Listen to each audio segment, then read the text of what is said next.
سلام دوستانو، په تیره ویډیو کې موږ تاسو د سیاست په اړه باندې بحث وکړو. سیاست مو وپېژندي، سیاست تعریف او په کومو هېوادونو کې چې پلی سوی په کومه طریقه باندې د ټولو پوهانو هغه پکې موږ واخیسته.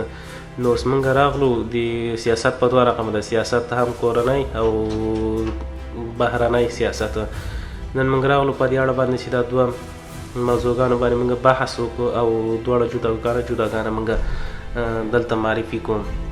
لومړی به راسو کورني سیاست ته. کورنی سیاست لکه د یوې منطقې او د سیمې مشران سي او هغه هلته خپل تسلط ولري په هغو باندې سیاست. او بهرنی سیاست موږ ویلی سو لکه له هېواد نه باندې، لکه په تجارت، په سیاست او په د هېواد په نورو کړنلارو باندې هغې ته بهرنی سیاست وایو. نن موږ راغلو په دې اړه باندې ویډیو جوړه کړو. دې سیزون د بهرنی سیاست او داخلي سیاست دې دواړو په اړه باندې خبرې کوو. راځئ ما سره تر ویډیو تر پایه پاتې سئ.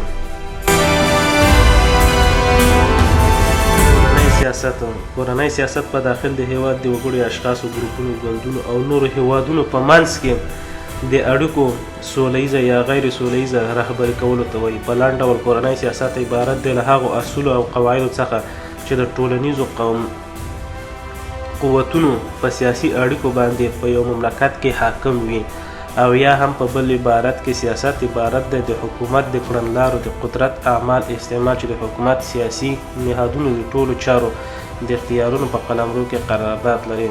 سیاسي چارې په دې ترتیب عبارت دي د دولت د جوړښت او تشکیلات په هېواد کې د چارو سمون، د طبقاتو لارښوونه او رهبري، د سیاست قدرت په سر لانجې او کړکېچونه چې د بانفوذه ګوندونو په منځ کې را پیدا کیږي. نو ځکه کورنی سیاست ته د دولت کړنلاره او تصمیم نیول په کورنۍ قلمرو کې ویل کیږي چې بېلابېل اړخونه لري لکه اقتصادي، سیاسي، نظامي، امنیتي، اجتماعي او فرهنګي چارې. او بهرنی سیاست عبارت دی له طرحه شوې پالیسۍ او کړنلارې څخه د چې د یوه هېواد د بهرني سیاست د تصمیم نیونکو لخوا ځانګړو اهدافو د تحقق په منظور د نورو هېوادونو او نړیوالو سازمانونو په وړاندې طرحه شوی دی. په بل تعریف کې داسې راغلی دی چې د بهرنی سیاست د هغو تصمیمونو له تدوین، اجرا، عملي کول، ارزیابي او څېړنه چې د یو هېواد له نظره بهرنی اړخ لري. د بهرني سیاست مقوله د ټولنیزو علومو په منځ کې د یو پیچلو کړکېچونو مقولو له جملې څخه ده چې لسګونه یا ان سلګونه ټولنیزه، فرهنګي، سیاسي، تاریخي او تکتیکي عوامل لري چې په سیاسي نهادونو او نړیوالو نظامونو پورې اړوند دي. د بهرني سیاست په تدوین، تنظیم او رهبري کې بېلابېل عوامل او تغییر دخالت لري چې له دې جملې څخه ملي خصلت او خصوصیات، سیاسي، ټولنیز، ایډیالوژیک، فرهنګي تشکیلات، جغرافیایي موقعیت، ګواښونه، د سیاست مدارانو د فکر او نظر څرنګوالی، نوموړی تغییرات عوامل رول لري. هابس بهرنی سیاست داسې تعریف کړی دی چې د نورو ملتونو سره د جنګ یا سولې حق، یعنې دغه قضاوت چې څه وخت د قهر ځواک څخه ګټه واخیستله شي دا مطلقاً حاکمیت حق دی.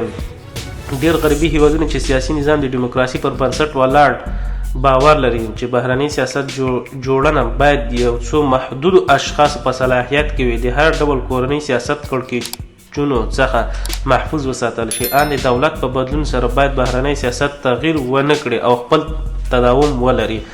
بهرنی او کورنی سیاست دوه مهم توپیرونه لري چې یو یې د حوزې او قلمرو له نظره دی. په کورني سیاست کې دولت داخلي کړنلاره په بېلابېلو اړخونو کې شامله ده، خو په بهرني سیاست کې دولت کړنلاره په بهرني قلمرو او دولتونو سره اړیکې شاملې وي. دوهم توپیر یې دا دی چې د کورني سیاست د دولت اړیکې د ګروپونو، ګوندونو، نهادونو او علمي، فرهنګي، تاریخي، سیاسي، اقتصادي جوړښتونو سره دی، خو په بهرني سیاست کې دولت اړیکې د نورو دولتونو، بین المللي سازمانونو سره شامل دي. کورنی او بهرنی سیاست د یوې سکې دوه مخه دی. دواړه کړنلارې یو له بل سره ډېرې ټینګې اړیکې لري. بهرني سیاست د کورني سیاست دوام دی. تر څو پورې چې په کورني سیاست منظم تدوین شوی نه وي بریالی نه دی، یعنې خارجي پالیسي بیا برابره نه ده. تر څو پورې چې د ملت د شرایطو، حالاتو، وضعیت، فرهنګ، کلتور، دیني او مذهبي عقاید، تاریخ، جغرافیایي موقعیت، اقتصاد، نظامي او سیاسي توان سره برابر طرحه تصویب او عملي شوی نه وي هیڅکله هم بهرنی سیاست په بریالی کیدی نشي. ملي ګټې، ملي هدفونه یا موخې، خنډونه، فرهنګ، کلتور، دود او رواج، دیني عقاید، تاریخ، جغرافیایي موقعیت، ملي شتمنۍ او سرچینې، نفوس او ګواښونه باید په کورني سیاست کې په څرګند ډول په نظر کې نیول شوي وي ترڅو په کورنۍ کامیابه سیاست ولرو. د هر بهرني سیاست د کامیابۍ په وړاندې کورني سیاست کولی چې خنډونه، محدودیت او ملي ګټو پر ضد عمل رامنځته کړي. نو ځکه بهرنی سیاست د کامیابۍ لپاره د کورني نظم او د قانون حاکمیت ته اړتیا لیدل کیږي او په نړیواله کچه یو خاص نظم ته اړتیا لري. ټول دولتونه د قرارداد، دودونو د انعقاد او سیاسي اړیکو په شتون کې خپلې ملي ګټې او ټولنې ارزښتونه په نظر کې نیسي.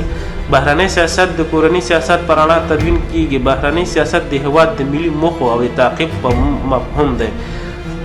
په یو نړیوال چاپیریال کې چې د بین المللي سازمانونو، هیوادونو او دولتونو په ارتباط وي، بهرنی سیاست په نړۍ کې د دریځ لارښود دی. بهرنی سیاست د هر هیواد د شرایطو، حالات، وخت او زمان سره بدلون مومي. ډیر غربي هیوادونه متعاقد دي چې باید بهرنی سیاست د کورني اختلافونو څخه په امن کې پاتې وي، تر دې چې دولتونه د بدلون په صورت کې باید بهرنی سیاست خپل تداوم او استمرار ولري او هیڅ بدلون پکې وارد نشي. د بهرني سیاست سره مخالفت کول د ټولنې د ملي ګټو په ضد یو تهمت بلل کیږي. په ټولو هیوادونو کې بهرنی سیاست د اجرایي قوې په صلاحیت کې ده.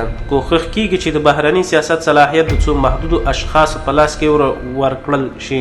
د بهرني سیاست طرحه او پلی کول باید د تړلو دروازو شاته وي چې دا موضوع د هر هیواد په امنیت پورې تړلې ده. ملي دولتونه اوسنی شکل